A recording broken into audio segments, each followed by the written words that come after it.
नजदीक आ रहा है, वैसे वैसे जनता को खुश करने की कोशिशें भी होने लगी है। अमृतकाल के दूसरे साल और रक्षाबंधन पर महिलाओं और बहनों को तोहफा देते हुए सरकार ने सिलेंडर के दाम पर 200 रुपए कटौती की है। महंगाई के मोर्चे पर लड़ते हुए सरकार ने यह तोहफा सभी एलपीजी सिलेंडर उपभोक्ताओं को दिया है। उज्ज्वला योजना के करीब 10 करोड़ लाभार्थियों को घरेलू सिलेंडर पर 400 रुपए की राहत मिलेगी, जिसके बाद उज्ज्वला योजना के लाभार्थियों को 703 रुपए में सिलेंडर उपलब्ध होगा। साथ ही 75 लाख नए सिलेंडर इस योजना के तहत भी दिए जाएंगे।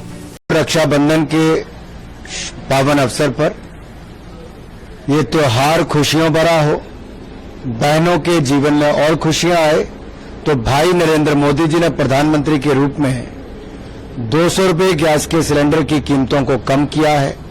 1100 रुपए में मिलने वाला सिलेंडर अब 900 रुपए में मिलेगा और 75 लाख नए सिलेंडर उज्ज्वला योजना के अंतर्गत देश भर में बहनों को दिए जाएंगे और उनसे कोई पैसा नहीं लिया जाएगा।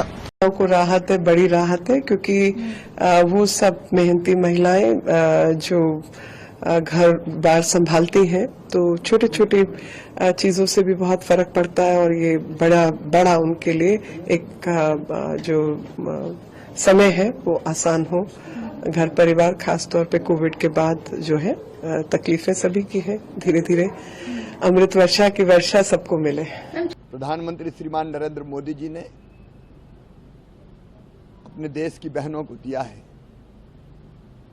एलपीजी गैस की कीमतों में जो कमी की गई है, उसका लाभ गरीब बहनों को तो मिलेगा ही, लेकिन मध्यम वर्गीय बहनों भी उससे बहुत राहत महसूस करेंगी।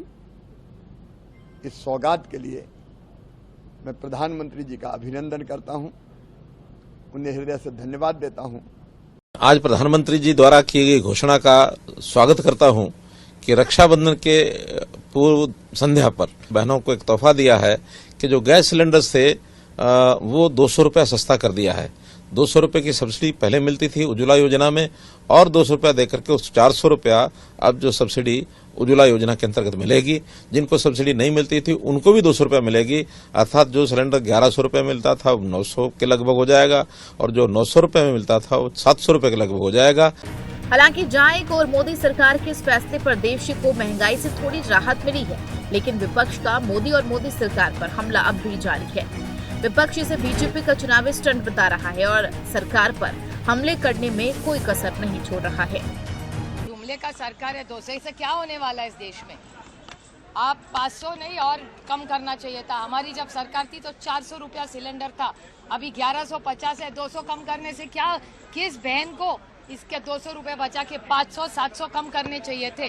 और ये सारे इलेक्शन का जुमला है, अभी आ गया इलेक्शन, इसलिए 4.5 साल इनको नहीं सोचा कि महंगाई है और कर्नाटका के लोगों ने इनको रिजेक्ट किया महंगाई के कारण, बेरोजगार के कारण, इसलिए केंद्र सरकार डरी हुई है। आज मंत्रालय में क्या दावा कर रहे हैं और क्रेडिट ले रहे हैं, वो आज भी एक गरीब के लिए बहुत महंगी चीज है।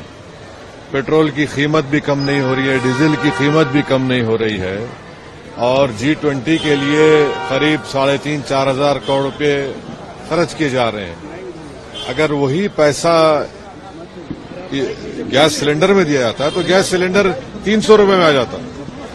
लेकिन ये पहली बार नहीं है जब चुनाव से पहले सरकार ने रेवड़ियां बांटने का काम किया है। कहावत है, चुनावी साल रेवड़ियों का साल होता है। जब सरकार सौगातें बांटकर देशवासियों को खुश करने में कोई कसर नहीं छोड़ना चाहती।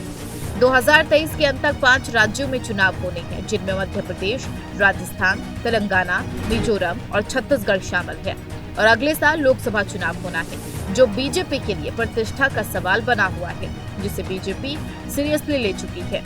नवंबर में होने वाले विधानसभा चुनाव से पहले मध्य प्रदेश की शिवराज सरकार ने कई बड़ी घोषणाएं की है, जिसके माध्यम से जनता को लुभाने के सारे प्रयास जारी हैं। उधर बीजेपी के अगेंस्ट कांग्रेस भी सत्ता की कुर्सी पर काबिज होने को पूरी तरह से प्रयासरत नजर आ रही है, जो बीजेपी के चुनावी वादों के तुरूप पर ताश के एक फेंक रही है। इन घोषणाओं में बीजेपी लाडली बहना योजना के तहत 1,000 रुपए की धनराशि को बढ़ाकर 1,250 रुपए करने का ऐलान किया है। वहीं कांग्रेस ने नारी सम्मान घोषणा योजना के तहत महिलाओं को 1,500 रुपए देने की घोषणा की है। साथ ही बीजेपी ने सावन माह से 450 रुपए सिलेंडर देने का ऐलान किया। उधर कांग्रेस ने 500 रुपए में गैस सिलेंडर देने की गारंटी दी है। बीजेपी ने गरीब महिलाओं का बिजली बिल 100 रुपए महीने की घोषणा की है। उधर कांग्रेस ने 100 यूनिट तक बिल को माफ करने और 200 यूनिट तक बिजली बिल को हाफ करने की घोषणा की है। इसके अलावा सरकारी भर्तियों में महिलाओं को 35% आरक्षण का लाभ दिया जाएगा। यह ऐलान प्रदेश के मुख्यमंत्री शिवराज सिंह चौहान ने किया है, जबकि कमलनाथ का दावा है कि उनकी सरकार के आने के पर ओबीसी को 27% आरक्षण दिया जाएगा।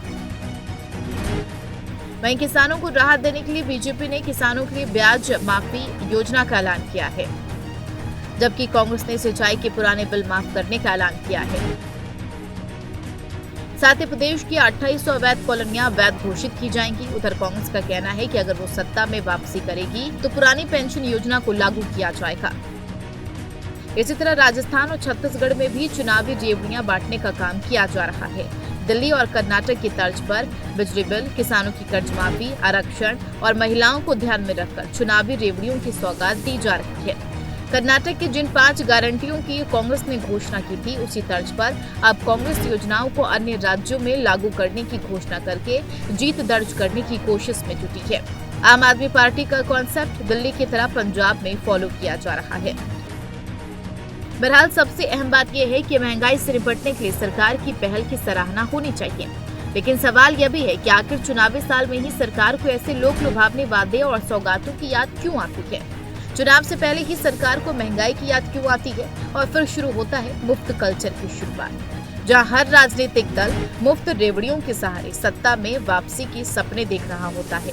ये जानकर भी कि फ्री कल्चर देश और उसकी अर्थव्यवस्था के लिए कितना घातक है, जिसके दूरगामी प्रभाव देश और उसकी जनता को भुगतने पड़ेंगे, जिसके बावजूद सत्ता वापसी के लिए हर कोई प्रयासरत दिखता है।